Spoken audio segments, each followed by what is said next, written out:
Hello, I am Scantaneous Combustion, and this is Magic Carpet. In its infancy, the whole of creation glimmered against the dark void. But one place in the universe outshone all others, for it glowed brilliantly with a magical energy known as mana. The world was eventually discovered, and the first pioneers settled the land. The people dedicated their lives to separating mana from nature in order to command its powers. However, after centuries of fruitfulness, the land was rendered barren by man's insatiable greed.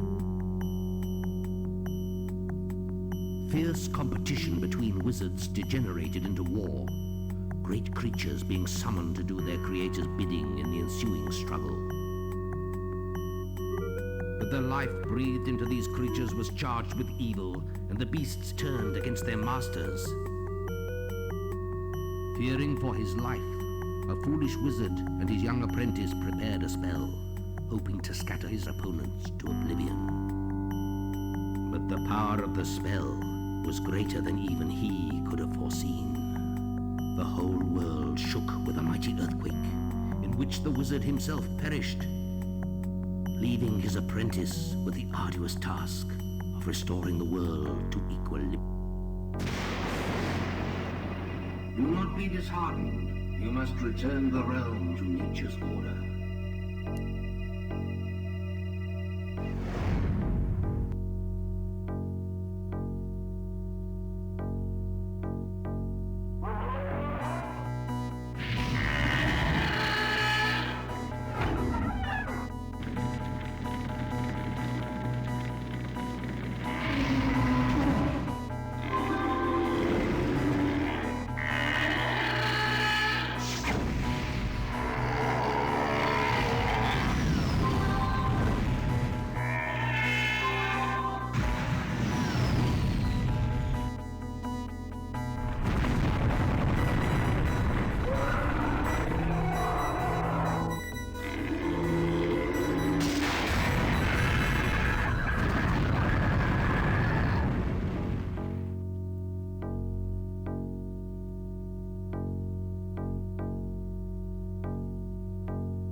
Oh, I hope you enjoyed that amazing cinematic. What fantastic CG. I'm Scantaneous Combustion and we are playing Magic Carpet. This game was released in 1994, I'm pretty sure. So it's quite old. It's around the same time as Doom, and it was actually sort of in competition with Doom, I believe. Though this game is more of a cult classic these days than like an actual popular classic. Magic Carpet was defined sort of 3D graphic worlds. I don't know how to describe it, but basically the style of graphic that it had and the way you could move around in the world and interact with it was way ahead of its time. And you did need to have a pretty damn good computer to run this thing. But now we got friggin' awesome computers. And it's so hard to actually... Whoop, it's going to go into another video. It's so hard to get the game running. So you can get this game off goodoldgames.com, which is GOG.com. And they have it all set up for you. You have to purchase it, obviously. And when you download it, you can play it instantly. I'm playing it on Windows 7, so it seems to be working. Well, let's get into the game, shall we? Let's... put my name in. Scantaneous. It fits. My call name. Scantaneous. Can be the same. Scanty. Scantanito. Scanta. Scantinus. That sounds like a disease. Scantinus. Scantini. That's as big as I can make it. We'll go with that. Scantini is my call name. And we'll save it. YouTube scan. into one of these. These are like, that's your save into floppy, load out of the floppy. It's insane. But yeah, so let's give it a go. See how it runs.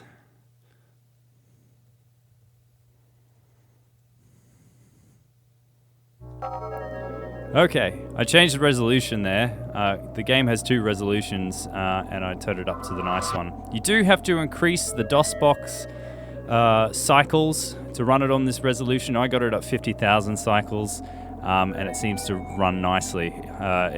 When it's down at its default cycles, which is like 20,000, it's really slow and like sluggish and bleh. But anyway, to the game. In front of me was like a spell jar, and basically you've been given your first spell of the game, which is this possession spell. And basically with this spell, it helps you possess buildings and mana. And when you possess buildings, you get mana. If you look at the bar at the top, there's like the right chunk with the dude on the carpet. There's a heart, that's obviously your health, and below it is your mana. It's like your casting ability, how much shit you can cast and stuff like that. So this spell doesn't take very much mana. As you can see, it sort of drains and it goes grey. God, getting carpal tunnel. And you do this enough, and you see the spell is going down. The little white dots are slowly going down, and then eventually you can't cast it anymore. But that spell charges really fast. Now to move around, it's with the arrow keys. I'm not talking W, A, S, and D. I'm talking the original arrow keys. That's how you move around. Fucking crazy. And that's the basics of the game, essentially. Moving around and firing spells. Possessing buildings, getting mana, which you get from creatures, and I'll show you that in a second. Now, so far, there's not really a tutorial for this game, so you have to find more spells, essentially, and they're red dots on the map. Now, I'm colorblind, so green on brown on red is fucking ridiculous, but look at that, there's one right there. So, this is a castle spell, and basically this is to set your spawn point. And it also collects mana and all this other kind of shit. I'm going to move away from those black dots. The black dots are enemy creatures. There we go, I've cast a castle spell. Oh shit, if you look up, the frame rate's increased dramatically, it's ridiculous.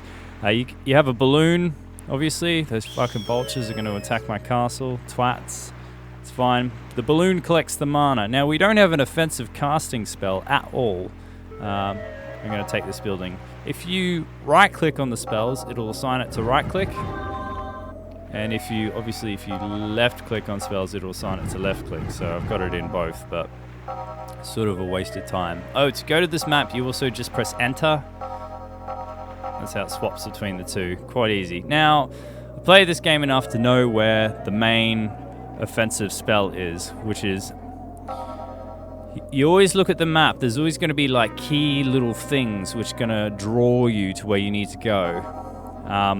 Whether it be shit that's obvious like this, or sometimes it can be like the only bunch of trees on the map. You'll get it over time when you watch it more. So we've got another spell jar, and this is our first offensive spell. It's the fireball, which we're going to use against this fucking worm or caterpillar.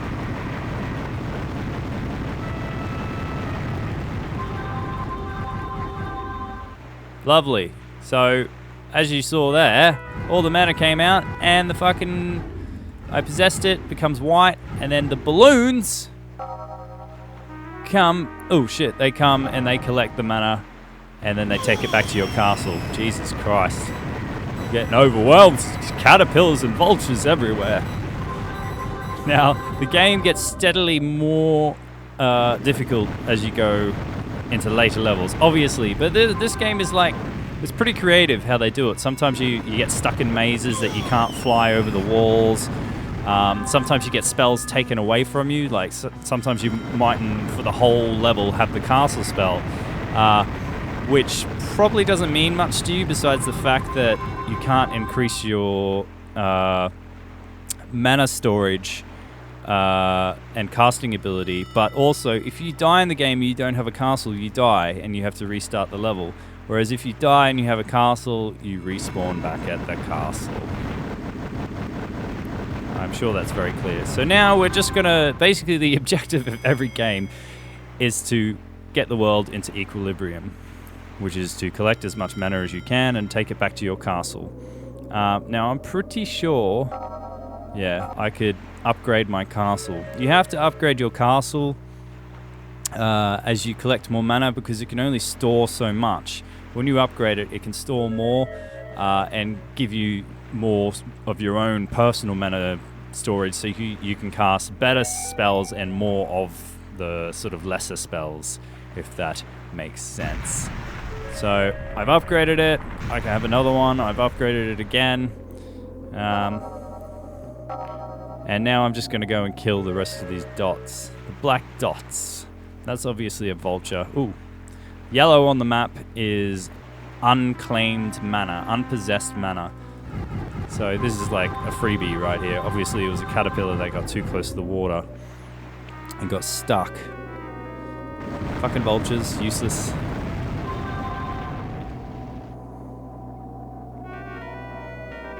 The frame rates are really fucked. If you look at the sky, frame rates increase tenfold. They don't really have like a heartbeat on this game.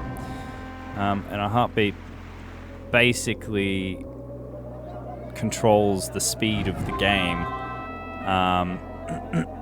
Doom has a heartbeat, so that's why Doom, even to this day, still runs at the same frame rate, even on faster systems today, because it has a heartbeat, an internal heartbeat in the game.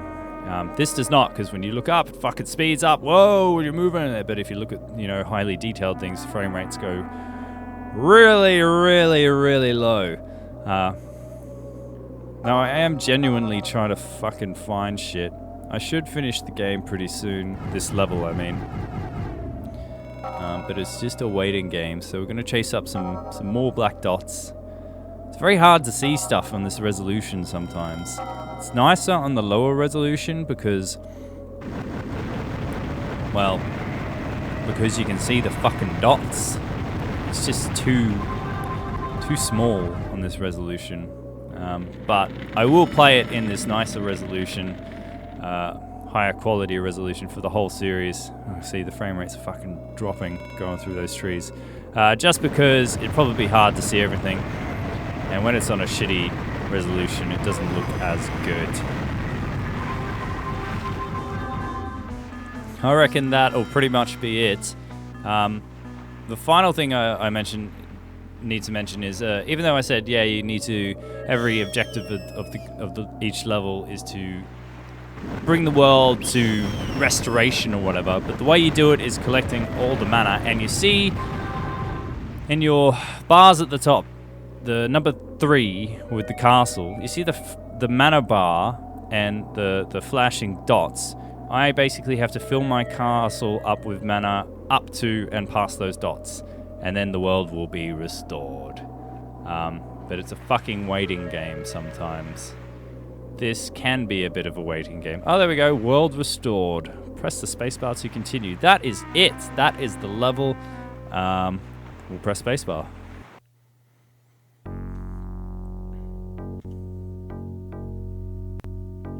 This is like a little post-level cinematic which plays after every single level, so I will skip it. I'll let it run the first time and then I'll skip it every other time. Congratulations, Master Wizard. The world is restored to equilibrium. Very exciting. There we go. That's my stats. Spells found. I'm not going to do 100% for this game because it's quite difficult. Because one of the percentiles is accuracy. That's kind of hard to get, especially on an auto aim type game. So I'm going to save this, and then I'm going to see you next time. Thanks for watching, and I hope you join me in this cult classic Magic Carpet. I haven't seen many videos of this game on the internet, so I hope this will bring it to the world a bit more and shine some light on such an amazing game. Anyway, I'll see you next time.